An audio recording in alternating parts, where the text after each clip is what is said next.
पश्चिम बंगाल में 6 मई की देर शाम भाजपा नेता शुभेंदु अधिकारी के पीए चंद्रनाथ रथ की गोली मारकर हत्या कर दी गई। जानकारी के मुताबिक ये घटना उत्तर 24 परगना जिले के मध्य ग्राम इलाके में हुई, जहां चंद्रनाथ को निशाना बनाते हुए 4 राउंड फायरिंग की गई। इस दौरान पीए की मौत हो गई। इसी बीच अस्पताल के बाहर बीजेपी नेताओं ने खूब बवाल किया। साथ ही इस घटना का आरोप ममता बनर्जी और अभिषेक बनर्जी पर लगाया। सुनिए बंगाल में बीजेपी नेताओं ने क्या कुछ कहा। तो हम लोग ये गुंडागर्दी बिल्कुल बर्दाश्त नहीं करेंगे। देखिए 2021 साल में चुनाव का बाद हमारा 300 कार्यकर्ता को कत्ल किए थे ये टीएमसी गुंडा लोग।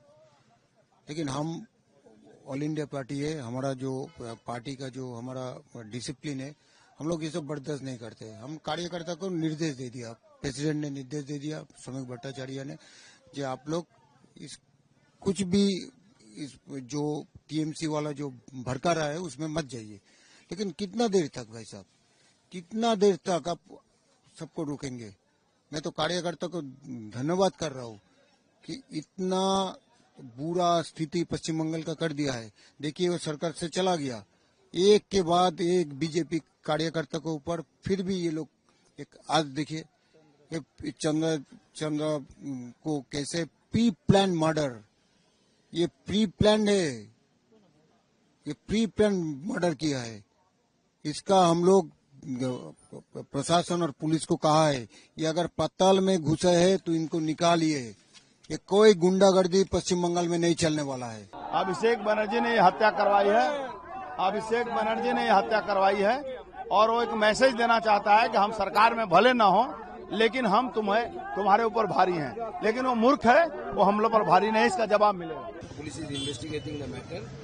आप धैर्य रखिए, कार्यकर्ता को हमने बोला कि धैर्य रखिए और पुलिस पूरा व्यवस्था लेगी। डीजी साहब आए थे खुद और डीजी पुलिस ने जो बताया, इन्वेस्टिगेशन बहुत दूर तक गया है, किसी को बख्शा नहीं जाएगा। लीगली जो प्रोसीड्यूर है सबको कानून के दायरे में लाया जाएगा, एक भी नहीं बचा। आप अंदर गए थे, देखे क्या हुआ था, कितने गोलियां कितनी लगी थी दादा? अभी 5 गोलियां लगी है, ऐसे पता चला है। अभी पोस्टमार्टम होने दीजिए। स्पॉट डेट मणिपुर की जनता ने ममता बंदोपाध्याय को चुनाव लगे, पूरा बनर्जी परिवार इसको बचा नहीं पा रहा और ये आशंका थी। हम लोग 4-5 लोग थे शुभेंदु अधिकारी के फ्रंट में साथ में।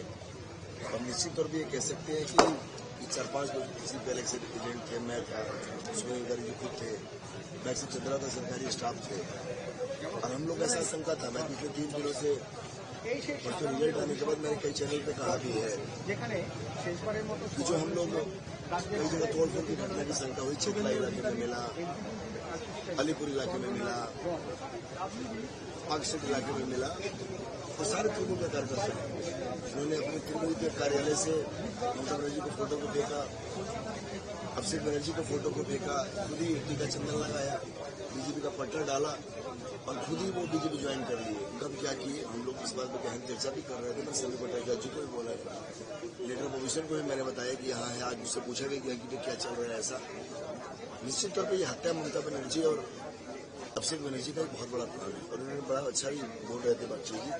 इसके पीछे कहीं न कहीं राजीव कुमार की बड़ी कॉन्स्पिरेसी लगती है। निश्चित तौर पर डीजीपी साहब, एडीजी लॉन्डर राजा राणे जी, अब 2 दिन के बाद हमारी सरकार बनने वाली है। ये मिस्टर का हत्या करके शुभेंदु अधिकारी को एक बड़ा मैसेज देने का काम किया गया है। लेकिन निश्चित तौर पर मैं इस बात को कह सकता हूँ कि काल्पनिक कितना भी बड़ा ताकतवर हो, बक्सा नहीं जाएगा। भारतीय जनता पार्टी सरकार को जो बंगाल में मैंडेट दिया है इस जंगल राज को खत्म करने के लिए, ममता बनर्जी को मालूम है कि आज 12 बजे रात के बाद उनके समय समाप्त हो गए हैं और कल वो बर्खास्त कर दिए जाएंगे।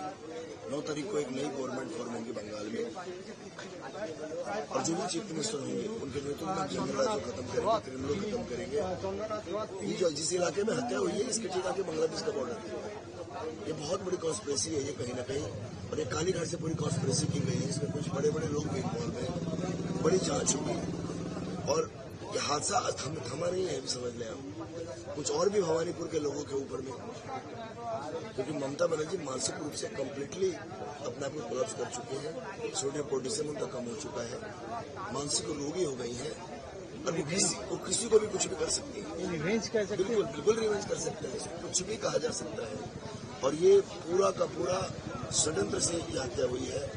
अपराधी आप देखेंगे जब जांच पड़ताल होगी, जैसे अभी सोना की डीजीपी साहब और इनको कुछ क्लू मिला है, इसके तार देखिएगा कालीघाट से जुड़ेगा, मटियाबिरी से जुड़ेगा, तपसिया से जुड़ेगा, राजा बाजार से जुड़ेगा, खिदिरपुर से जुड़ेगा। ये निश्चित तौर पे तमाम जांचों में आएगी, क्योंकि ये पूरी प्लान कर रहे थे ये लोग कि कोई ऐसा एक बड़ा हादसा करे। नहीं, he is a non political person, वो तो पॉलिटिकल पर्सन ही नहीं थे, नहीं कभी स्पीच दिया है, नहीं कुछ हुआ। बिल्कुल नहीं थे, क्योंकि मैं तो पूरी आप साथ में नहीं रहा था 3 महीने आप। हम लोग तो ऑफिशियल जो भी काम थे, अगर सुरेंद्र दास हम लोग की बातचीत नहीं हो पा रही थी तो हम लोग कोई भी चीज बोलते तो सारा का सारा चाहे चुनाव प्रचार का मामला हो, ऑफिशियल कोई वर्क हो, इलेक्शन कमीशन से रिलेटेड कोई मामला हो, विधानसभा से रिलेटेड कोई मामला हो, सेंट्रल फोर्स का कोई मामला हो, तो सारी चीज को जिम्मेदारी चंद्रदा के पास था। वो नॉन ऑफिशियल नॉन पॉलिटिकल लोग थे, ऑफिशियल लोग थे वो। और इन लोगों को ये मालूम था कि इस हार में कहीं न कहीं उनकी भी भूमिका बैक साइड से था, तो ये अपनी हार को नहीं बचाने के चक्कर में बलि का मोहरा बना के उनकी हत्या किया। क्या लग रहा है? मैं तो डीजीपी साहब से, अपोजिशन से, साथ एडीजी लॉ एंड ऑर्डर साहब से यही कहूंगा कि इमीडिएटली बड़ी कमेटी बने, इसकी जांच पड़ताल हो, एरिया के तमाम सीसीटीवी जो फुटेज है उसको लिए जाए और अविलंब, क्योंकि और कुछ हादसा होगा, अभी 2 दिन टाइम है। ममता बनर्जी मानसिक रोगी है, रक्तपात कराएगी और अविलंब ममता बनर्जी और अभिषेक बनर्जी को अरेस्ट कर लेना चाहिए, अविलंब एकदम। कल इनको गवर्नर साहब बर्खास्त करे। अगर भारतीय जनता पार्टी के कार्यकर्ताओं का एक परीक्षा की घड़ी है, समीर भट्टाचार्य जी बोल रहे हैं कि किसी ढंग से हम लोग शांत होकर बैठे हैं, हम लोग केवल नजर रखे हैं कि ऐसा कुछ नहीं होता, क्योंकि बहुत बड़ा मैंडेट जनता ने दिया है।